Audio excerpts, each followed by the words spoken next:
പിതാവിൻ്റെയും പുത്രൻ്റെയും പരിശുദ്ധാത്മാവിൻ്റെയും നാമത്തിൽ ആമേൻ. പരിശുദ്ധ അമ്മയുടെ പ്രത്യേക മാധ്യസ്ഥം തേടി പ്രിയപ്പെട്ട സഹോദരങ്ങളെ, നമുക്ക് ഇന്നത്തെ ഈ ഒരു എപ്പിസോഡിലേക്ക്, ശുശ്രൂഷയിലേക്ക് അടക്കാം. പരിശുദ്ധ അമ്മ ദൈവത്തിൽ വിശ്വസിച്ച പോലെ, ദൈവത്തോട് ആമേൻ പറഞ്ഞതുപോലെ, സ്വയം സറണ്ടർ ചെയ്ത് സമർപ്പിച്ചതുപോലെ ഒരു വിശ്വാസം നമുക്കുണ്ടാകാൻ വേണ്ടി പ്രാർത്ഥിക്കാം. നമുക്ക് ഒരുമിച്ച്. നന്മ നിറഞ്ഞ മറിയമേ സ്വസ്തി, കർത്താവ് അങ്ങയോടുകൂടെ സ്ത്രീകൾ അങ്ങ് അനുഗ്രഹിക്കപ്പെട്ടവളാകും. അങ്ങയുടെ ഉദരത്തിൻ്റെ ഫലമായി ഈശോ അനുഗ്രഹിക്കപ്പെട്ടവനാകും. പരിശുദ്ധ മറിയമേ തമ്പുരാൻ്റെ അമ്മേ, പാപികളായ ഞങ്ങൾക്ക് വേണ്ടി ഇപ്പോഴും ഞങ്ങളുടെ മരണസമയത്തും തമ്പുരാൻ്റെ അപേക്ഷിക്കണമേ. ആമേൻ. പ്രിയപ്പെട്ട സഹോദരങ്ങളെ, നിങ്ങളെല്ലാവരും ഒരിക്കൽ കൂടി സ്നേഹത്തോടെ ഈ ഒരു വിശ്വാസത്തിൻ്റെ യാത്രയുടെ ഭാഗമാകാൻ സ്നേഹത്തോടെ ഒരിക്കൽ കൂടി ക്ഷണിക്കുകയാണ്. നമ്മളുടെ ഓരോ എപ്പിസോഡുകളിലൂടെയും നമ്മൾ കടന്നു പോകുമ്പോൾ ഈശോ നമ്മളോട് കുഞ്ഞു കുഞ്ഞു കാര്യങ്ങൾ സംസാരിക്കുന്നു. കുറച്ച് ബോധ്യങ്ങൾ, തിരുത്തലുകൾ എല്ലാം നമുക്ക് കിട്ടുന്നു. എല്ലാം അനുസരിച്ച് നമ്മൾ ഈശോയെ മുന്നിൽ കണ്ട് നമ്മുടെ യാത്ര മുമ്പോട്ട് പോവാണ്.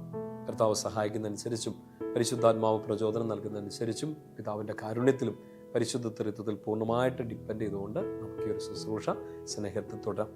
ഇന്ന് ഈശോയിലുള്ള ആ വിശ്വാസത്തെക്കുറിച്ചുള്ള ആ ഒരു കാര്യത്തിൻ്റെ പ്രധാനപ്പെട്ട മറ്റൊരു ഭാഗം കൂടെ നമ്മളിന്ന് ചിന്തിക്കാനും ധ്യാനിക്കാൻ വേണ്ടി പോവാണ്. യോഹന്നാൻ്റെ സുവിശേഷത്തിൽ 6-ാം അധ്യായം, ജോൺ ചാപ്റ്റർ 6, ഈശോയിൽ ഉള്ള വിശ്വാസത്തെക്കുറിച്ചുള്ള പല കാര്യങ്ങളും നമുക്ക് പറഞ്ഞു തരുന്ന സുന്ദരമായൊരു അധ്യായമാണ് ജോൺ ചാപ്റ്റർ 6. ഇന്നത്തെ വളരെ പ്രധാനപ്പെട്ട കാര്യങ്ങൾ നടക്കുന്നുണ്ടെന്ന് 5 അപ്പം 5000 പേർക്ക് കൊടുക്കുന്നത്, ഈശോ പിന്നെ കടലിനെ ശാന്തമാക്കുന്ന, വെള്ളത്തിന് മീതെ നടക്കുന്നത്, ഒപ്പം തന്നെ ഈശോ ഇങ്ങനെ വലിയ അത്ഭുതകരമായ, അതിനേക്കാൾ അപ്പുറമായിട്ട് ഈശോയുടെ ബ്യൂട്ടിഫുൾ ആയ ടീച്ചിങ്സ്, നമുക്ക് അത്ഭുതം തോന്നിപ്പോകുന്ന, നമുക്ക് ചിലപ്പോൾ ഭയങ്കര മിസ്റ്റീരിയസ് ആയിട്ടൊക്കെ തോന്നുന്ന ഈശോയുടെ ഗ്രേറ്റ് ടീച്ചിങ്സ് ഉള്ള ഒരു അധ്യായമാണ്. ഈശോ ജീവൻ്റെ അപ്പം ആയിട്ട് സ്വയം അവതരിപ്പിക്കുന്നത്, നിത്യജീവൻ്റെ വചനങ്ങളെക്കുറിച്ചൊക്കെ പറയുന്നത്, പിന്നെ പത്രോസ്ലീഹയുടെ ഒരു കാര്യമൊക്കെ പറയുന്നുണ്ടല്ലോ, ഞങ്ങളൊക്കെ എവിടെ പോകും, നിത്യജീവൻ്റെ വാക്കുകൾ നിൻ്റെ അടുത്താണല്ലോ, വിശുദ്ധ കുർബാനയെക്കുറിച്ചുള്ള ടീച്ചിങ്. അങ്ങനെ വളരെയധികം ഈശോയിലുള്ള നമ്മുടെ വിശ്വാസം ആഴപ്പെടാൻ വേണ്ടി ഒത്തിരി ഹെൽപ്പ് ചെയ്യുന്ന അധ്യായങ്ങളൊന്നാണ് യോഹന്നാന്റെ സുവിശേഷം 6-ാം അധ്യായം.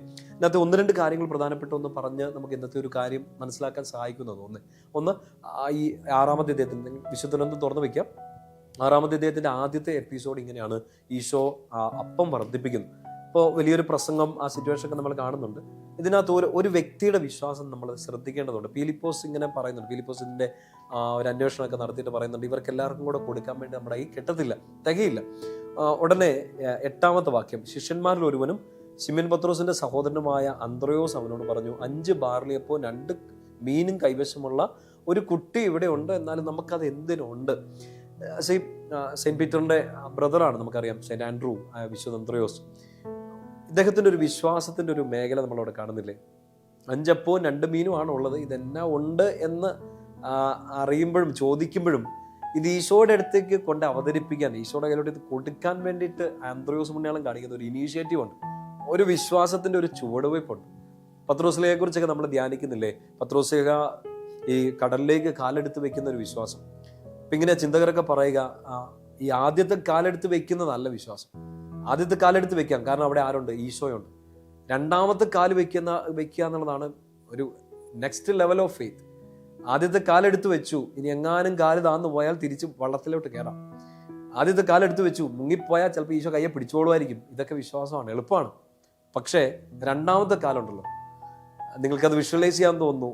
ഈ വള്ളത്തിൽ നിന്നുള്ള പിടി വിടുന്നു, ഒരു കാല് വള്ളത്തിലാണ്, ആ കാലും കൂടി എടുത്ത് 2 കാലും വെള്ളത്തിലോട്ട് എടുത്ത് വെക്കുക എന്നുള്ളത് വിശ്വാസത്തിന്റെ അടുത്ത ഗ്രേഡാണ്, സ്റ്റേജാണ്. പത്രോസ്ലീഹ അങ്ങനെ ചെയ്തു അല്ലേ? പക്ഷേ ഇടയ്ക്ക് പിന്നെ പേടിച്ചു പോയി, മുങ്ങിയൊക്കെ പോയി, ഈശോ പൊക്കിയെടുത്തു. വിശ്വാസത്തിന്റെ ഒരു മേഖല കാണിക്കണം. അദ്ദേഹത്തിന്റെ ബ്രദർ ഈ ആൻഡ്രൂ കാണിക്കുന്ന ഒരു വിശ്വാസം വേറെതാണ്. 5 അപ്പവും 2 മീനും ഒക്കെ ഉള്ളു നമ്മുടെ കയ്യിൽ. പക്ഷെ ഇത് ഈശോയുടെ കൈ കൊടുത്താൽ നമ്മുടെ ഉള്ളിൽ സംശയം ഉണ്ടായി, ഇത് എന്തിനുണ്ട്, ഇതുകൊണ്ട് എന്നെ കാണിക്കാനാണ്. പക്ഷേ ഇത് കൈ കൊടുത്തല്ല, കൊടുക്കുന്നയാൾ, സ്വീകരിക്കുന്നയാൾ ഇതിനെ എന്താക്കി മാറ്റാൻ പറ്റും എന്നുള്ളൊരു വിശ്വാസം. നമ്മുടെ ദൈനംദിന ജീവിതത്തിന്റെ ഒരു കാര്യങ്ങളുമായിട്ടൊക്കെ ഇത് ചേർത്ത് വായിച്ചാൽ, നമ്മുടെ കയ്യിൽ ഇത്രയേ ഉള്ളൂ. നമ്മൾ പറയുകയാണ്, ഈശോയെ അടുത്ത ആഴ്ച ഒരു പരീക്ഷയുണ്ട്, എൻ്റെ മുമ്പിൽ ഇത്രയും സമയമുള്ളൂ, അല്ലെ അടുത്ത ആഴ്ച ഈ ഒരു പ്രൊജക്റ്റ് ചെയ്ത് തീർക്കണം, പക്ഷേ എൻ്റെ ഉള്ളിൽ, എൻ്റെ ബ്രെയിനിൽ ഇത്രയൊക്കെ കപ്പാസിറ്റി ഉള്ളൂ. നിങ്ങളുടെ സുപ്പീരിയർ ഇല്ലെങ്കിൽ നിങ്ങളുടെ പ്രൊഫസർ, നിങ്ങൾക്ക് ഈ ജോലി തന്നയാൾ, നിങ്ങൾ ഈ അസൈൻമെന്റ് ഏൽപ്പിച്ചാൽ, നിങ്ങളെ കംപ്ലീറ്റ്ലി ട്രസ്റ്റ് ചെയ്തുകൊണ്ടൊരു കാര്യം ഏൽപ്പിച്ചിട്ടുണ്ട്. പക്ഷെ നിങ്ങൾക്കറിയാം നിങ്ങളുടെ കയ്യിൽ ഇത്രയും സമയമുള്ളൂ, ഇത്രയും കഴിവുള്ളൂ, ഇത്രയും സാഹചര്യങ്ങളൊക്കെ ഉള്ളൂ, ഒത്തിരി ബുദ്ധിമുട്ടുകളൊക്കെയാണ്. പക്ഷേ ഇത് ഇത്രയേ ഉള്ളെങ്കിലും, നിന്റെ കഴിവ് ഇത്രയേ ഉള്ളൂ, നിന്റെ സമയം ഇത്രയേ ഉള്ളൂ, നിന്റെ കപ്പാസിറ്റീസ് ഇത്രയൊക്കെ ഉള്ളൂ. പക്ഷെ ഇത് ഈശോയുടെ കയ്യിലോട്ട് കൊടുക്കുമ്പോൾ, ഈശോയുടെ പ്രിയപ്പെട്ട മക്കളെ, എന്തോ ആവട്ടെ, ഇത്രയേ ഉള്ളൂ, ഈ വീട് ഇത്രയേ ഉള്ളൂ, നിന്റെ വിദ്യാഭ്യാസം ഇത്രയേ ഉള്ളൂ, നിന്റെ ആരോഗ്യം ഇത്രയേ ഉള്ളൂ. പക്ഷെ നിനക്കുള്ള ഈ 5 അപ്പം ഈ 2 മീൻ ഈശോയുടെ കയ്യിലോട്ട് കൊടുക്കാൻ നിനക്കൊരു വിശ്വാസം വേണം. എന്തിനാ? എനിക്ക് ഇത്രയേ ഉള്ളൂ എന്ന് പറയാനുള്ള ഒരു വിശ്വാസം മാത്രമല്ല, അതും പറയുന്നത് തെറ്റുന്നില്ല. കർത്താവേ, ഐ ട്രസ്റ്റ് യു, എൻ്റെ കയ്യിൽ ഇത്രയേ ഉള്ളൂ, എന്നാലും ഞാനത് നിനക്ക് തരികയാണ്. നീ ഇതെന്താക്കാൻ പോണേന്ന് എനിക്കറിയില്ല, but I trust, I believe. അതൊരു വിശ്വാസമാണ്. സെയിൻറ്റ് ആൻഡ്രൂ സുണ്യാൾ നമ്മുടെ മുമ്പിൽ കാണിച്ചിരുന്ന വലിയൊരു വിശ്വാസമാണ്. ഈശോയിൽ വിശ്വസിക്കുക. എൻ്റെ കുറവുകളെ നിറവിനെ അനുഗ്രഹമാക്കുന്ന, അനുഗ്രഹത്തെ അഭിഷേകമാക്കാൻ പറ്റുന്ന ഈശോയുടെ കയ്യിലോട്ട് എൻ്റെ ഇല്ലായ്മകളെ കൊടുത്താൽ ഈശോ അതൊരു അനുഗ്രഹമാക്കി മാറ്റുമെന്നുള്ള വിശ്വാസം. എൻ്റെ പ്രിയപ്പെട്ട സഹോദരങ്ങളെ, അത് ആൻഡ്രൂ സുണ്യാളിനെ പോലെ തന്നെ നമ്മുടെ വിശ്വാസത്തിൻ്റെ വലിയൊരു പ്രകടനമാണ്. ഈശോ അതിനെ ഒത്തിരി സ്നേഹിക്കുന്നുണ്ട്. ഇതോട് ചേർത്തിട്ട് ചിന്തിക്കേണ്ട ഒരു കാര്യമാണ് 2ാമത്തെ ഒരു എപ്പിസോഡ്, ഈശോ വെള്ളത്തിന് മീതെ നടക്കുന്നത്. വൈകുന്നേരമായപ്പോൾ ശിഷ്യന്മാർ കടൽക്കരയിലേക്ക് പോയി. പിന്നീട് കഫർനാമിലേക്ക് പോകുന്നു. നേരെ ഇരുട്ടി. ഈശോ ആണെങ്കിൽ അവിടെ അടുത്തെത്തിയിരുന്നില്ല. എന്തൊരു ബ്യൂട്ടിഫുള്ളായിട്ടാണ് യോഹന്നാൻ സ്ലിഹ ഇത് അവതരിപ്പിച്ച് വെച്ചേക്കുന്നത് നോക്കിക്കേ. ശിഷ്യന്മാർ കടൽക്കരയിലേക്ക് പോകുന്നു. അവർ വള്ളത്തിൽ കയറി കടലിന് അക്കരെ, മീൻസ് ഈശോയുടെ അടുത്തുനിന്നൊക്കെ ആ ഒരു ഫിസിക്കൽ പ്രസൻസിൽ നിന്ന് ഇങ്ങനെ ദൂരെ പൊക്കോണ്ടിരിക്കുകയാണ്. കഫർനാമിലേക്ക് പുറപ്പെട്ടു. അവർക്ക് നന്നായിട്ട് അറിയാവുന്ന ഒരു സ്ഥലമല്ലേ. അപ്പോൾ നേരെ വിരുട്ടി തുടങ്ങി. ലൈഫിൻ്റെ ചില മാനങ്ങളൊക്കെയാണ്. വേറൊരു സ്ഥലത്തേക്ക് പോകുന്നു. ഏറ്റവും പ്രധാനപ്പെട്ട ഒരു സ്റ്റേറ്റ്മെൻറ്റാണ്, ഈശോ അവരുടെ അടുത്ത് എത്തിയിരുന്നുമില്ല. അവർ ഈശോയെക്കാട്ട് മുമ്പേ വെച്ച് പിടിച്ചൊക്കെ പോയി, ഇങ്ങോട്ട് ദൂരത്തോട്ട് പോയി മീൻ പിടിക്കാനൊക്കെ പോകുന്നതാണ്, ഓരോ കാര്യങ്ങൾക്കായിട്ടൊക്കെ പോകുന്നതാണ്. ഇരുട്ടുമായി. അവിടെ ശക്തിയേറിയ കാറ്റടിച്ച് കടലും ക്ഷോഭിച്ചു. അതായത് നമ്മളിങ്ങനെ വായിക്കില്ല, ഈ ട്രെയിനിൻ്റെ ബോഗിയൊക്കെ വരുന്ന പോലെ ഒരു വേദന തീരുന്നതിന് മുമ്പ് അടുത്ത വേദന വരുന്നു എന്നൊക്കെ നമ്മളിങ്ങനെ ചിന്തിക്കാറില്ലേ. ഇതിങ്ങനെ ഒന്നിനു പുറകെ ഒന്നായിട്ട് ഒത്തിരി സങ്കടങ്ങൾ വന്നുകൊണ്ടിരിക്കുകയാണ്. അവിടുന്ന് വേറൊരു സ്ഥലത്തേക്ക് പോകേണ്ടി വരുന്നു, അവിടെ നിൽക്കാൻ പറ്റുന്നില്ല, അവിടുന്ന് വേറൊരു സ്ഥലത്തോട്ട് പോകുന്നു. ചെല്ലുന്നിടത്തൊരു ഇരുട്ട്. ആ ഇരുട്ടിൽ നമുക്കാണ് ഈശോയുടെ ഫിസിക്കൽ പ്രസൻസും ഫീൽ ചെയ്യുന്നില്ല. ചിലപ്പോൾ ഈ നമ്മളിങ്ങനെ ആഗ്രഹിക്കുന്നില്ലേ, ദൈവമേ ഇവിടെ ജോലി ചെയ്യാൻ എനിക്ക് പറ്റണില്ല, എങ്ങനെ ട്രാൻസ്ഫർ മേടിച്ച് അടുത്ത സ്ഥലത്തേക്ക് പോകണം, ഇവിടെ പഠിക്കാൻ പറ്റുന്നില്ല, ഈ കോളേജ് തിരഞ്ഞെടുത്തത് ഭയങ്കര അബദ്ധമായി പോയി, അല്ലെങ്കിൽ ഈ ഹോസ്റ്റലിൽ വരണ്ടായിരുന്നു, ഇങ്ങനൊരു തീരുമാനം എടുക്കണ്ടായിരുന്നു, ഇവിടുന്ന് മാറിയേക്കാം. ഇങ്ങനെയൊക്കെ ചിലപ്പോൾ നമുക്ക് മാറാൻ പറ്റുന്ന സാഹചര്യങ്ങളെക്കുറിച്ചൊക്കെ നമ്മൾ പ്രാക്ടിക്കലി ചിന്തിക്കും. ചിലപ്പോൾ മാറി ചെല്ലുന്നിടത്ത് വേറൊരു ഇരുട്ടായിരിക്കും. അന്ധകാരമായി തുടങ്ങി. ഈശോ അവരുടെ അടുത്ത് എത്തി വരുന്നില്ല, ഈശോയും കാണുന്നില്ല. ഇനിയോ തീർന്നില്ല, കടലിൽ ക്ഷോഭിക്കുകയാണ്. നമ്മൾ ഈ വിശ്വാസത്തെക്കുറിച്ചുള്ള ക്ലാസ്സുകളൊക്കെ പഠിക്കുമ്പോഴും അതിൽ നമ്മുടെ വിശ്വാസത്തിൽ വളരാൻ ആഗ്രഹിക്കുമ്പോഴൊക്കെ ഇതും റിയാലിറ്റി ആണല്ലോ. അന്ധകാരം വരുന്നു, കടലിൽ ക്ഷോഭിക്കുന്നു. പക്ഷെ എന്താ സംഭവിക്കുക? 25-30 സ്ഥാദിയോൻ ദൂരം തണ്ട് വലിച്ചു കഴിഞ്ഞപ്പോൾ ഈശോ കടലിന് മീതെ നടന്ന് വള്ളത്തെ സമീപിക്കുന്നവർ കണ്ടു. അതായത് ഞാൻ ഈശോയിൽ നിന്ന് അകന്നു പോകുമ്പോഴും എൻ്റെ അടുത്തടുത്ത് വന്നുകൊണ്ടിരിക്കുന്ന ഈശോ, അതും വെറുതെ ഇങ്ങനെ ഫ്ലൈറ്റ് പിടിച്ച് വരികയല്ല. ഞാൻ എന്തിനെ ഓർത്ത് ഭയപ്പെടുന്നു, എന്ത് എന്നെ ഭീഷണിപ്പെടുത്തുന്നു, ആ ഭീഷണികൾക്കും ഭയങ്ങൾക്കും മീതെ നടന്നു വരുന്ന ഈശോയെ നമുക്ക് കാണാൻ വേണ്ടിയിട്ട് പറ്റുകയാണ്. അത് വിശ്വാസത്തിന്റെ കണ്ണിലേ ഉള്ളൂ. നമ്മൾ ചിന്തിക്കുന്ന പോലെ കടലിലേക്കോ ഈ ക്ഷോഭത്തിലേക്കോ ഈ അന്ധകാരത്തിലേക്കോ ഈശോയിൽ നിന്ന് അകന്ന് പോയല്ലോ എന്നോർത്ത് നിരാശപ്പെട്ടിരിക്കുമ്പോഴോ ഒന്നും അല്ല ഇത് കാണുന്നത്. നീ ഒരിക്കൽ ഈശോയുടെ കൈ പിടിച്ചെങ്കിൽ, ഒരിക്കൽ ഈശോയിൽ നീ വിശ്വാസം പ്രഖ്യാപിച്ചിട്ടുണ്ടെങ്കിൽ ഇപ്പൊ പഴയ തീഷ്ണത ഉണ്ടാവില്ല, ഇപ്പൊ ചിലപ്പോൾ പഴയ ആ ഒരു ഉന്മേഷം ഉണ്ടാവില്ല, ഇപ്പൊ പഴയതുപോലെ അങ്ങ് പ്രാർത്ഥിക്കാൻ പറ്റുന്നുണ്ടാവില്ല, ഇപ്പൊ പഴയ പോലെ ആ ഫെയ്ത്ത് പ്രൊക്ലൈം ചെയ്യാൻ പ്രഘോഷിക്കാൻ പറ്റുന്നുണ്ടാവില്ല. പക്ഷെ ഒരിക്കൽ നീ ഈശോയുടെ ചൂട് കിട്ടിയതാണെങ്കിൽ നീ ഇപ്പോൾ ഇച്ചിരി അകന്നു പോയി നിൽക്കുമ്പോഴും ചിലപ്പോൾ ചില സാഹചര്യങ്ങൾ കൊണ്ട് അബദ്ധങ്ങൾ കൊണ്ടൊക്കെ വിശ്വാസത്തെ ചോദ്യം ചെയ്യുകയോ തള്ളിപ്പറയുകയൊക്കെ പോയിട്ടുണ്ടെങ്കിലും നീ ഏറ്റവും വിഷമിച്ച് നിൽക്കുന്ന സമയത്ത്, ഏറ്റവും ഭയപ്പെട്ട് നിൽക്കുന്ന സമയത്ത് കണ്ണ് തുറന്ന് കണ്ണുയർത്തി തലയുയർത്തി നോക്കിക്കണം. നിന്നെ ഭയപ്പെടുത്തി നിന്നെ മുക്കിക്കളയുമെന്ന് പറഞ്ഞ് പേടിപ്പിച്ച, നിന്റെ മുമ്പിൽ ഇപ്പോഴും ആക്രോശത്തോടെ ആഞ്ഞടുക്കുന്ന ഈ തിരമാലകൾക്ക് മുകളിലൂടെ നടന്നു വരുന്ന ഒരു ഈശോയെ കൂടെ നീ കാണാൻ പറ്റും. നിന്റെ അടുത്തിരുന്ന് ഉപദേശങ്ങൾ തരുന്ന, സ്നേഹിക്കുന്ന, ശരീരരക്തങ്ങൾ വാഴ്ത്തി തന്ന് നിനക്ക് സ്നേഹത്തിന്റെ ഏറ്റവും പാരമ്യത്തിലേക്ക് എത്തിക്കുക മാത്രമല്ല ഈശോ ചെയ്യുക. നിന്റെ പ്രതിസന്ധികൾ കണ്ടത് കയ്യും കെട്ടി ഒന്നും പറഞ്ഞു, അങ്ങനത്തെ ഒരു ഈശോ ഇതാ നിന്റെ അടുത്തേക്ക് കൂടെ വരികയാണ്. ആ ഫെയ്ത്ത് ലെവലിലേക്കാണ് നമ്മൾ എത്തേണ്ടത്. എന്നിട്ട് ഈശോ പറയുന്ന ഒരു കാര്യമുണ്ട്, ഞാനാണ്, ഭയപ്പെടേണ്ട. മറ്റു സുവിശേഷങ്ങളിലൊക്കെ ഈ ഒരു സിറ്റുവേഷൻ നമ്മൾ കാണുന്നുണ്ട്. ഈശോ എഴുന്നേൽക്കുന്നു, നമ്മുടെ കടലിളകുന്നതിനെ കുറിച്ച്, ഈശോ അപ്പോൾ തോണിയിലുള്ളതിനെ കുറിച്ചൊക്കെ പല വായനകൾ നമ്മൾ കാണുന്നുണ്ട്. ഈശോ കാറ്റിലെയും കടലിനെയൊക്കെ ശാന്തമാക്കുന്നു, അല്ലേ, കാറ്റെ കടലെ അടങ്ങുക, ഇതൊക്കെ നമ്മൾ വായിക്കുന്നുണ്ട്. ഇവിടെ യോഹന്നാൻ സ്ലീഹ അവതരിപ്പിക്കുന്ന ഇങ്ങനെയാണ്, 20-ാം വാക്യം 6:20, അവൻ അവരോട് പറഞ്ഞു, ഞാനാണ്, ഭയപ്പെടേണ്ട. സോ നമ്മുടെ സകല ഭയങ്ങളും മാറാനുള്ള ഈശോയുടെ സ്റ്റേറ്റ്മെന്റാണ്, ഈശോയുടെ പ്രഖ്യാപനമാണ്. I am, do not be afraid. ഞാനാണ്, ഭയപ്പെടണ്ട. കടലല്ല, പേടിക്കുന്ന നീയല്ല, പേടിപ്പിച്ച സാഹചര്യങ്ങളല്ല, ഞാനാണ്. I am the authority. നീ എന്നെ മാത്രം നോക്കിയാൽ മതി, നിന്റെ പേടി മാറാൻ, നിന്റെ അസ്വസ്ഥത മാറാൻ. കാരണം ഈ ഭയപ്പെടുത്തുന്നതിൻ്റെ മുകളിലും അധികാരം എനിക്കാണ് എന്ന് പറഞ്ഞ് ഈ ശിഷ്യന്മാരുടെ വിശ്വാസത്തെ മുന്നോട്ട് നയിക്കുകയാണ്. അടുത്ത സ്റ്റേറ്റ്മെൻറ്റ് സുന്ദരമാണ്. നമുക്ക് ബിലീവ് ചെയ്യാൻ മീൻസ് പേഴ്സണലി അല്ലെങ്കിൽ വളരെ പ്രാക്ടിക്കലായിട്ടൊന്നും ബിലീവ് ചെയ്യാൻ പറ്റില്ലാത്തൊരു കാര്യം. 21 വാക്യം, അവനെ വള്ളത്തിൽ കയറ്റാൻ അവർ ആഗ്രഹിച്ചു, പെട്ടെന്ന് വള്ളം അവർ ലക്ഷ്യം വെച്ചിരുന്ന സ്ഥലത്തെത്തി. ഇവരെങ്ങോട്ടാ പോയേ? എങ്ങോട്ടെങ്കിലും ആവട്ടെ, ഇവരിപ്പോൾ ആഗ്രഹിച്ചെന്താണ്? ഈശോ ഞങ്ങളുടെ കൂടെ വേണം. കാറ്റടങ്ങി കോളടങ്ങിയപ്പോഴല്ല, ഈശോ അവരുടെ കൂടെ ഉണ്ടെന്ന് ഈശോ പറഞ്ഞ സമയത്ത് അവർ ആഗ്രഹിച്ചു, കർത്താവ് ശരിക്കും എൻ്റെ വള്ളത്തിൽ കയറണം. അവർ ആഗ്രഹിച്ച സമയത്തുടൻ തന്നെ വള്ളം കരയ്ക്കാൻ അവർ ലക്ഷ്യം വെച്ച സ്ഥലത്തെത്തി എന്ന് പറയും. പ്രിയപ്പെട്ട സഹോദരങ്ങൾ, ഇന്ന് നമ്മുടെ ലൈഫിൽ പഠനം, ജോലി, ശുശ്രൂഷ, പ്രത്യേകിച്ച് നമ്മുടെ കുടുംബമൊക്കെ നമുക്കിങ്ങനെ മുമ്പോട്ട് പോകാൻ പറ്റാതെ സങ്കടപ്പെടുന്നുണ്ടല്ലേ?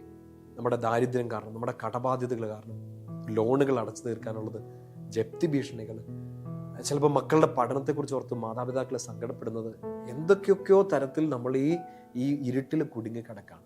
അന്ധകാരം ഇങ്ങനെ മൂടി മൂടി മൂടി നമ്മുടെ പ്രതീക്ഷകളെ മുഴുവൻ അസ്തമിപ്പിച്ചുകൊണ്ടിരിക്കുകയാണ്. കടൽ ഇളകാണ്, ശോഭിക്കുകയാണ്. പക്ഷെ കടലിന് മീതെ വരുന്ന ഈശോയെ, ഇതിൻ്റെ മുകളിൽ അധികാരമുള്ള കർത്താവിനെ നിങ്ങളൊന്ന് ആഗ്രഹിക്കുക. എൻ്റെ പഠിത്തത്തിലേക്ക് ഈശോയെ പ്ലീസ് കം. എൻ്റെ ഈ കടത്തിലേക്ക് ഈശോയെ ഒന്ന് അകത്തു കയറി വാ. എൻ്റെ കുടുംബത്തിലെ പ്രശ്നത്തിലേക്ക് നീ ഒന്ന് കയറി വാ. ആഗ്രഹിക്കുക, വിശ്വാസത്തോടെ ഒന്ന് ആഗ്രഹിച്ചാൽ നീ ലക്ഷ്യം വെച്ച സ്ഥലത്ത്, കർത്താവ് ഉദ്ദേശിച്ച സ്ഥലത്ത് നീ പെട്ടെന്ന് എത്തും. ഇല്ലെങ്കിൽ നമ്മൾ അപ്പോഴും ഇങ്ങനെ ഡ്രാഗ് ചെയ്തുകൊണ്ടിരിക്കും. പെട്ടെന്ന് അവിടെ 100 മൈൽ സ്പീഡിൽ എത്തേണ്ട അടുത്ത് നമ്മൾ ഈ 10-20 ഇങ്ങനെ ഇഴഞ്ഞുകൊണ്ടിരിക്കും. ഈശോ കയറാൻ, ഈശോയെ ഈ ജീവിതത്തിലോട്ടിൻ്റെ ഭാഗമായിട്ട് സെൻട്രൽ പ്ലേസിൽ കയറ്റാൻ വേണ്ടി നിങ്ങൾ ആഗ്രഹിക്കുക, നിങ്ങൾ എത്തും. ഈശോ അവിടെ എത്തിക്കും. 5 അപ്പം 2 മീനും 5000 പേർക്കോ അതിലധികം പേർക്കോ വാഴ്ത്തി കൊടുക്കാൻ പറ്റുന്നവന് ഈ കടലിന് മീതെ, ഇളകുന്ന ഈ കടലിന് മീതെ നിന്ന് നിന്നെ പേടി കൂടാതെ അക്കരെ എത്തിക്കാനും പറ്റും. ഈശോ അത് പറഞ്ഞു കൊടുക്കുകയാണ് അവർക്ക് ജീവിതം വഴി, ഒപ്പം ആ അത്ഭുതങ്ങളൊക്കെ വഴി. ബിലീവ് മീ, എന്നെ നിങ്ങൾ വിശ്വസിക്കുന്ന ഈശോ ആവശ്യപ്പെടുകയാണ്. അന്ന് ഈ പർട്ടിക്കുലർ സിറ്റുവേഷനിൽ ഇത് അനുഭവിച്ച, ഈ പ്രശ്നത്തെ അതിജീവിച്ച ശിഷ്യന്മാർക്ക് വേണ്ടി മാത്രമല്ല പ്രിയപ്പെട്ട സ്വരങ്ങളെ, ഇന്ന് ഇത് കേട്ടുകൊണ്ടിരിക്കുന്ന എനിക്കും നിങ്ങൾക്കും എല്ലാം ഈശോ പറഞ്ഞു തരുന്ന കാര്യം ഇതാണ്. ബിലീവ് മീ, നിങ്ങൾ എന്നെ മാത്രം നോക്ക്. അതിനിടയിൽ ഇങ്ങനെ ഈ ചുറ്റും നിന്നവർ ഈശോട് ഇങ്ങനെ ഒരു ചോദ്യം ചോദിക്കുന്നുണ്ട്. 6-ാമത്തെ അധ്യായത്തിൽ 28-ാമത്തെ വാക്യം. അപ്പോൾ അവർ ചോദിച്ചു, ദൈവഹിതം അനുസരിച്ച് പ്രവർത്തിക്കുന്നവരാവാൻ ഞങ്ങൾ എന്ത് ചെയ്യണം? ഉത്തരം അവർക്ക് വേണ്ടി മാത്രമല്ല, ഉത്തരം എനിക്കും നമ്മൾ ഓരോരുത്തർക്ക് വേണ്ടിയിട്ടുള്ള ഈശോ ഉത്തരം പറയുന്നത്. 29-ാമത്തെ വാക്യം 6-ാമത്തെ അധ്യായത്തിൽ ഈശോ മറുപടി പറഞ്ഞു, ഇതാണ് ദൈവഹിതം അനുസരിച്ചുള്ള പ്രവൃത്തി, അവിടുന്ന് അയച്ചവനിൽ വിശ്വസിക്കുക. യഹൂദരുടെ ആ ചിന്താരീതികളിൽ അവരുടെ ദൈവം അയച്ച ഒരാളാണ് ഇപ്പൊ കൺമുമ്പിൽ നിൽക്കുന്നത്. പിന്നീട് പറഞ്ഞു കൊടുക്കും, പിന്നീട് അവർക്ക് മനസ്സിലാവുന്ന രീതിയിലൊക്കെ പറഞ്ഞു കൊടുക്കും. ആ അയച്ച ആള് തന്നെയാണ് ഞാൻ. എന്നെ കാണുന്നവൻ പിതാവിനെ കാണുന്നു, എന്നെ സ്വീകരിക്കുന്നവൻ പിതാവിനെ സ്വീകരിക്കുന്നു. എന്നിൽ വിശ്വസിക്കുക, ദൈവത്തിൽ വിശ്വസിക്കുക, എന്നിലും വിശ്വസിക്കുക. യോഹന്നാന്റെ സുവിശേഷത്തിൽ തന്നെ ഈശോ പറയുന്നുണ്ട്, അത് ഒരു രണ്ട് വ്യക്തികളായിട്ടല്ല, ഇത് ഞാൻ തന്നെയാണ്. എന്നിൽ വിശ്വസിക്കുക.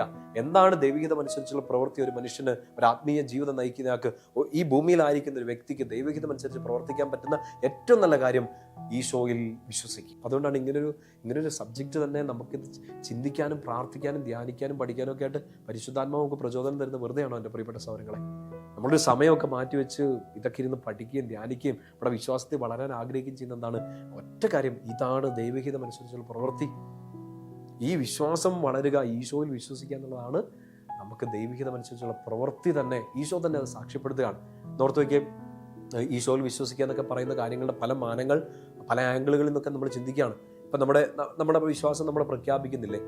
ഇപ്പം ഐ ബിലീവ് ഇൻ ഗോഡ്, ഞാൻ വിശ്വസിക്കുന്നു, സർവശക്തനായ പിതാവും ആകാശത്തിൻ്റെയും ഭൂമിയുടെ സൃഷ്ടമായ ദൈവത്തെ വിശ്വസിക്കുന്നു. ചെറിയ വിശ്വാസ പ്രമാണം, വലിയ വിശ്വാസ പ്രമാണം ഒക്കെ നമ്മൾ വായിക്കുന്നുണ്ട്, പ്രാർത്ഥിക്കുന്നുണ്ട് അല്ലേ? പല സാഹചര്യങ്ങളിൽ നമ്മൾ പ്രാർത്ഥിച്ചു. ചിലപ്പോൾ ജപമാലയുടെ സമയത്ത്, കരുണക്കൊന്തയുടെ സമയത്ത്, വിശുദ്ധ കുർബാനയിൽ, പിന്നെ പേഴ്സണലി പ്രാർത്ഥിക്കുന്നവരുണ്ട്. എന്നോട് കുറച്ച് പേരൊക്കെ ഇങ്ങനെ ഷെയർ ചെയ്തിട്ടുണ്ട്. അതായത് വലിയ പ്രതിസന്ധി ഘട്ടങ്ങളിലൊക്കെ 33 തവണ വിശ്വാസ പ്രമാണം ചൊല്ലി വലിയ പ്രതിസന്ധികളെയൊക്കെ അതിജീവിക്കാൻ ശക്തി ഈശോ തന്നു. വലിയ അത്ഭുതങ്ങൾ നടന്നതിനെ കുറിച്ചൊക്കെ സാക്ഷ്യപ്പെടുത്തിയിട്ടുണ്ട്. ഞാനും 1-2 സിറ്റുവേഷനുകളിൽ പ്രത്യേകിച്ച് ഇങ്ങനെ ഒരു ശുശ്രൂഷ മേഖലയിൽ ഒരു ക്രൈസിസ് വന്ന സമയത്ത് ഇങ്ങനെ ശരിക്കും പറഞ്ഞാൽ ഈ മുമ്പേ പറഞ്ഞ പോലെ തന്നെ കടൽ നന്നായിട്ട് കിടന്ന് ഇളകുകയും ബോട്ടയിൽ നമ്മൾ ഒറ്റയ്ക്കായി പോവുകയും ചെയ്യുന്ന സിറ്റുവേഷൻസ് ഉണ്ടല്ലോ, നിങ്ങൾക്കും ഉണ്ടാവും, എനിക്കുണ്ടാവും. അങ്ങനെ ഒരു സിറ്റുവേഷനിലാണ് എനിക്ക് ഇങ്ങനെ കുറച്ച് പേര് ഇങ്ങനെ പലരും ഇത് ഷെയർ ചെയ്തിട്ടുണ്ട്. ഇങ്ങനെ ഈ പ്രാർത്ഥന എന്നുള്ളതാണ്. എന്നോട് ആരും പ്രാർത്ഥിക്കാൻ പറഞ്ഞില്ല, പക്ഷെ നമുക്ക് പരിശുദ്ധാത്മ കൃത്യമായ സമയത്ത് ചില കാര്യങ്ങൾ ഓർമ്മിപ്പിക്കുമല്ലോ.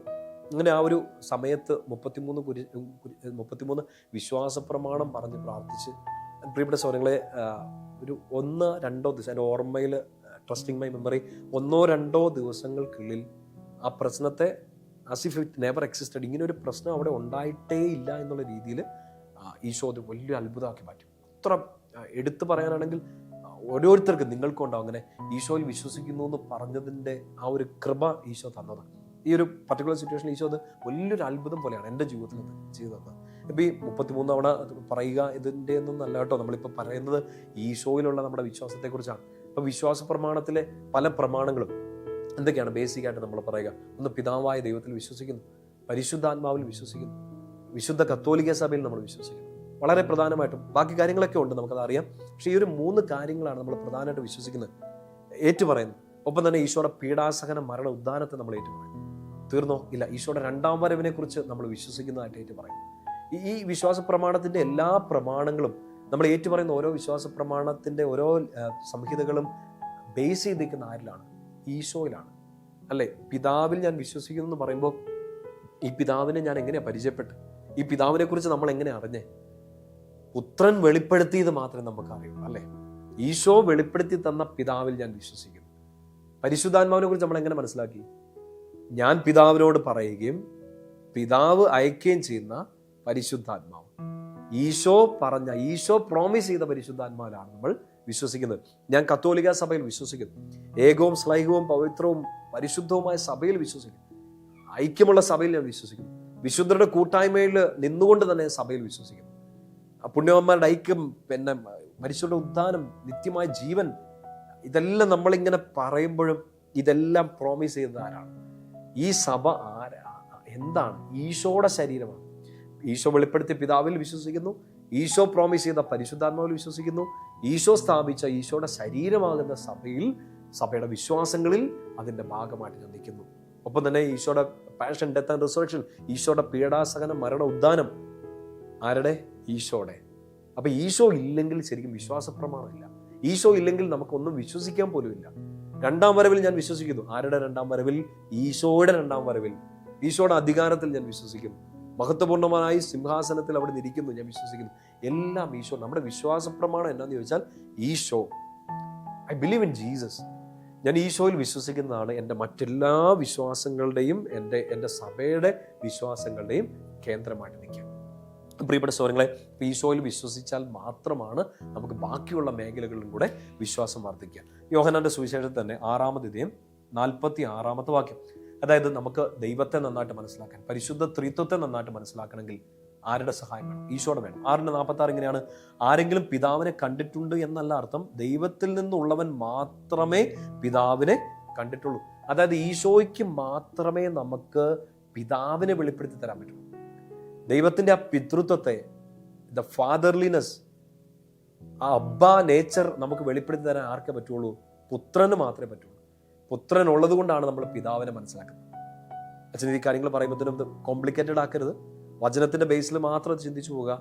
ഈശോ വന്നതുകൊണ്ട് മാത്രമാണ് ഈ പിതാവിന്റെ സ്നേഹം നമുക്ക് വെളിപ്പെട്ട് കിട്ടിയത്. പിതാവിന്റെ കരുതലും കരുണയും, നമ്മളെ നോക്കുന്നതും നമ്മളെ കരുതുന്നതും എല്ലാം നമുക്ക് പിടികിട്ടിയതാര്? ഈശോയാണ് യഥാർത്ഥത്തിൽ പിതാവിന്റെ സ്നേഹത്തിന്റെ മുഖം. ഈശോയാണ് നമുക്ക് പിതാവിന്റെ കരുണയുടെ മുഖം നമുക്ക് കാണിച്ചത്. അതുകൊണ്ട് യോഹന്നാന്റെ സുവിശേഷം ആരംഭിക്കുമ്പോൾ തന്നെ നമ്മൾ കാണുന്നുണ്ട് 1-ാം അധ്യായത്തിൽ 18-ാമത്തെ വാക്യം, ദൈവത്തെ വെളിപ്പെട്ട് കിട്ടുക, ദൈവത്തെ വെളിപ്പെടുത്തി തരണം ആരെങ്കിലും. 18-ാമത്തെ വാക്യം ഇങ്ങനെയാണ്, ജോൺ 1:18, ദൈവത്തെ ആരും ഒരിക്കലും കണ്ടിട്ടില്ല, പിതാവുമായി ഗാഢബന്ധം പുലർത്തുന്ന ദൈവം തന്നെയായ ഏകജാതനാണ് അവിടുത്തെ വെളിപ്പെടുത്തിയത്. മറ്റൊരു വചനം ഇതിനോട് ചേർത്ത് ചിന്തിക്കാൻ പറ്റുന്നതാണ്.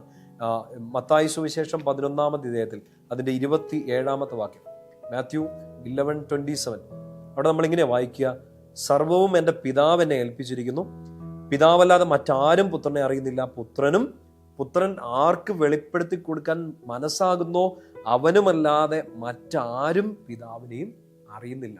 So everything depends on Jesus Christ. നിങ്ങൾ ഈശോയിൽ വിശ്വസിച്ചാൽ മാത്രമേ ബാക്കി എന്ത് കാര്യത്തിലും, വിശ്വാസ പ്രമാണത്തിന്റെ ബാക്കി എന്ത് സംഹിതകളിലും നമുക്ക് വിശ്വസിക്കാൻ പറ്റുള്ളൂ. പിതാവിനെ വിശ്വസിക്കണമെങ്കിൽ ഈശോ വിശ്വസിക്കണം, പരിശുദ്ധാത്മാവിനെ വിശ്വസിക്കണമെങ്കിൽ ഈശോയിൽ വിശ്വസിക്കണം, സഭയിൽ വിശ്വാസത്തോടെ പിടിച്ചു നിൽക്കണമെങ്കിലും നമുക്ക് ആരെ വേണം? ഈശോയിൽ വിശ്വസിച്ചാൽ മാത്രമേ, ഈശോയിൽ വിശ്വസിക്കുന്ന ഒരു വ്യക്തിക്ക് മാത്രമേ സഭയിലും വിശ്വസിക്കാൻ പറ്റുള്ളൂ. നിത്യജീവൻ, 2ാം വരവ്, ഇങ്ങനത്തെ കാര്യങ്ങളൊക്കെ നമ്മുടെ മുമ്പിൽ ഇങ്ങനെ ചോദ്യങ്ങളോ സംശയങ്ങളോ എതിർ പഠനങ്ങളോ അവിശ്വാസപരമായ കാര്യങ്ങളൊക്കെ വരുമ്പോഴും ഈ 2ാം വരവിൽ നിത്യജീവനിൽ ഒക്കെ വിശ്വസിക്കണമെങ്കിൽ ബേസിക്കായിട്ട് നമ്മൾ ആരിൽ വിശ്വസിക്കണം? ഈശോയിൽ വിശ്വസിക്കണം. സോ ഈശോയിലോട്ട് പറയണം, ഐ ബിലീവ്. ഞാൻ നിന്നെ വിശ്വസിക്കുന്നതിലൂടെ നീ പറഞ്ഞു തന്ന, നീ തന്ന, നീ അവതരിപ്പിച്ച, നീ വെളിപ്പെടുത്തിയ, നീ പ്രോമിസ് ചെയ്ത എല്ലാ കാര്യത്തിലും ഞാൻ വിശ്വസിക്കുന്നു. യോഹന്നാൻ 1:18 നമ്മൾ എടുത്ത വചനം അങ്ങനെയാണ്. ദൈവത്തെ ആരും ഒരിക്കലും കണ്ടിട്ടില്ല, പിതാവുമായി ഗാഢബന്ധം പുലർത്തുന്ന പുത്രൻ തന്നെയായ ദൈവമാണ് അവിടുത്തെ വെളിപ്പെടുത്തുന്നത്. ഗാഢബന്ധം ഗ്രീക്ക് ഭാഷയിൽ ഉപയോഗിക്കുന്ന ഒരു വാക്കാണ്, തോൺ കോൾപോൺ. നമുക്ക് ഇംഗ്ലീഷിൽ ഇങ്ങനെ എഴുതി നോക്കിയാൽ TONKOLPON, തോൺ കോൾപോൺ. തോൺ ഒരു ആർട്ടിക്കിളാണ്. നമ്മൾ ഇംഗ്ലീഷിൽ എ ഓർ ആൻ ഇല്ലെങ്കിൽ ദ എന്ന് എഴുതുന്ന പോലെ ദ സൈഡ്, ഒരു ട്രാൻസ്ലേഷൻ നമുക്ക് നിൽക്കാം, ദ സൈഡ്. പിതാവിൻ്റെ സൈഡിലിരുന്ന പുത്രനാണ് വെളിപ്പെടുത്തിയത് എന്ന് വെച്ചാൽ ഗാഢബന്ധത്തെക്കുറിച്ച് അത്രയും ചേർന്ന് നിന്നതുകൊണ്ടാണ് ആ പുത്രന് പിതാവിനെ വെളിപ്പെടുത്താൻ പറ്റിയത്. എൻ്റെ പ്രിയപ്പെട്ട സ്വരങ്ങളെ, നമ്മളെ വിശ്വസിക്കാൻ പറ്റാത്ത കാര്യങ്ങൾ ചിലപ്പോൾ നമ്മുടെ മുമ്പിൽ ടീച്ചിങ്സ് ആയിട്ട് വരും. ഇതിനൊക്കെ തെളിവുകൾ എവിടെയെന്ന് നമ്മുടെ മുമ്പിൽ ചോദ്യം ചെയ്യും. Why do you believe this എന്ന് ചോദ്യം ചോദിക്കും. നിങ്ങൾ ഈ വിശ്വസിക്കുന്നതിന് നിങ്ങളുടെ മുമ്പിൽ എന്ത് തെളിവാണുള്ളത് എന്ന് ചോദ്യം ചോദിക്കും. ഇനി അങ്ങനെ ആരും ചോദിച്ചില്ലെങ്കിൽ പോലും നമ്മുടെ ഉള്ളിൽ സംശയങ്ങൾ വരാം. ഇതൊക്കെ ശരിക്കുള്ളതാണ്, ഇങ്ങനൊരു ദൈവത്തെ ഞാൻ വിശ്വസിക്കണം, ഇങ്ങനെ ദൈവമൊക്കെ ഉണ്ടോ? ഇതൊക്കെ ഓരോ ഇപ്പം ഞാൻ ഈ മതത്തിൻ്റെ ഭാഗമായി നിൽക്കുന്നുണ്ട്, ഈ റിലീജിയൻ്റെ ഭാഗമായി നിൽക്കുന്നുണ്ട്, എൻ്റെ മേലേക്ക് അടിച്ചേൽപ്പിക്കപ്പെട്ട ടീച്ചിങ്സ് അല്ലേ, വൈ ഷുഡ് ഐ ബിലീവ് എന്നൊക്കെ ചോദ്യം വരുമ്പോൾ എൻ്റെ പ്രിയപ്പെട്ട സ്വരങ്ങളെ നമ്മൾ ഉറപ്പ് വരുത്തേണ്ട ഒരു കാര്യമാണ്. പ്രത്യേകിച്ച് എൻ്റെ പ്രിയപ്പെട്ട അനുജന്മാർ, യുവജനങ്ങൾ പ്രത്യേകമായിട്ടൊന്ന് ശ്രദ്ധിക്കണേ. നമ്മുടെ മുമ്പിൽ വിശ്വാസത്തെ തള്ളിപ്പറയാൻ 100 കാര്യങ്ങളും 100-ലധികം തെളിവുകളും വരുമ്പോൾ നിനക്ക് ഈശോയിൽ വിശ്വസിക്കണമെങ്കിൽ, ദൈവത്തിൽ പൂർണ്ണമായിട്ട് വിശ്വസിക്കണമെങ്കിൽ, ആ വിശ്വാസം വളരണമെങ്കിൽ പുസ്തകങ്ങൾ വായിച്ചാൽ കിട്ടുന്നത് നല്ലത്. പുസ്തകങ്ങൾ നന്നായിട്ട് വായിക്കുക, ടീച്ചിങ്സ്, അക്കാഡമിക് എഴുത്തുകൾ വായിക്കുക. പക്ഷെ അതിൽ നിന്ന് കിട്ടുന്നതല്ല ദൈവിക വെളിപാട്, അറിവുകൾ കിട്ടും. ദൈവമുണ്ടെന്നോ ദൈവമില്ലെന്നോ ഉള്ളതിൻ്റെ തെളിവുകളോ അതിന് എതിരോ സപ്പോർട്ട് ചെയ്യുന്ന കാര്യങ്ങൾ കിട്ടും. പക്ഷെ നിനക്ക് നിന്റെ ഈശോയെ വെളിപ്പെട്ട് കിട്ടണമെങ്കിൽ കുഞ്ഞെ, there is no other way than to sit near to him. ഈശോയുമായൊരു ബന്ധം വളർത്താതെ ഈശോയെ പിടികിട്ടത്തില്ല. യോഹന്നാനെ തന്നെ നമ്മൾ കാണുന്നില്ലേ, ഈശോ എത്ര രീതിയിൽ സ്നേഹിച്ചു. അന്ത്യത്താഴ വേളയിൽ യോഹന്നാൻ എവിടെ ഇരിക്കും നമ്മൾ കാണുന്നില്ലേ? ഒരു സാധാരണ വായനയിൽ അങ്ങ് വായിച്ചു പോകല്ലേ. യോഹന്നാൻ തോൺ കോൾപോൺ, ഈശോയുടെ സൈഡ്, ഈശോയുടെ അടുത്തിങ്ങനെ പറ്റിച്ചേർന്നിരിക്കുകയാണ്, ഗാഢബന്ധം പുലർത്തുകയാണ്. 1:18 പിതാവ് പുത്രനും ഗാഢബന്ധം പുലർത്തിയ പോലെ, ചേർന്നിരുന്നത് പോലെ. ഇതാ യോഹന്നാൻ 13 നമ്മൾ കാണുന്നത്, അന്ത്യത്താഴത്തിന്റെ സമയത്ത് യോഹന്നാൻ ഈശോയുടെ സൈഡിനോട് ഇങ്ങനെ ഒട്ടിച്ചേർന്ന് ഗാഢബന്ധം പുലർത്തുകയാണ്. അങ്ങനെ ഗാഢബന്ധം പുലർത്തിയത് കൊണ്ടാണ് നോക്ക്, പത്രോസ് ആദ്യത്തെ മാർപ്പാപ്പായ്ക്ക് പോലും പിടികിട്ടാത്ത കാര്യം ആർക്ക് പിടികിട്ടി? യോഹന്നാന് പിടികിട്ടി. പത്രോസ് ആംഗ്യം കാണിച്ച് ചോദിക്കുകയാണ് യോഹന്നാനോട്, ആരാ ഒറ്റിക്കൊടുക്കുന്നതെന്ന് നീ ചോദിച്ചറിയാൻ വേണ്ടിയിട്ട്. ഈശോയുടെ നെഞ്ചോട് ചേർന്നിരുന്ന ഒരാൾക്ക് ഈശോയെയും വെളിപ്പെടുകയുള്ളൂ, ഈശോയുടെ മനസ്സിലുള്ള കാര്യങ്ങളും വെളിപ്പെടുകയുള്ളൂ. പിതാവുമായി ഗാഢബന്ധം പുലർത്തിയതുകൊണ്ട് പുത്രൻ ദൈവത്തെ വെളിപ്പെടുത്തി.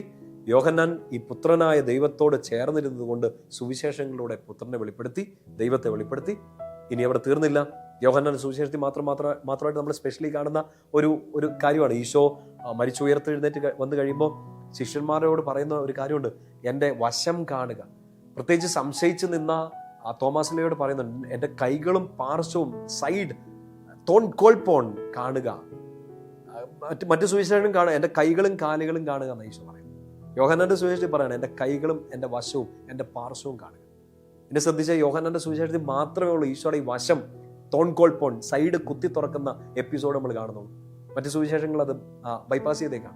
യോഹന്നാൻ ഈ സൈഡ് ഭയങ്കര ഇഷ്ടമാണ്. കാരണം ആ സൈഡിൽ നിന്ന് ഒഴുകുന്ന ആ ജലം, ആ രക്തം, വിശുദ്ധ കുർബാന, വിശുദ്ധ മാമോദീസ, ഇതെല്ലാം പുതുജീവൻ, ഈശോയിലുള്ള പുതുജീവന് സ്റ്റാർട്ടിംഗ് പോയിന്റ് ഇതാണെന്ന് യോഹന്നാൻ നമ്മളോട് പറഞ്ഞു തരികയാണ്. ഈശോയിൽ വിശ്വസിക്കാന്ന് പറഞ്ഞു തരികയാണ്.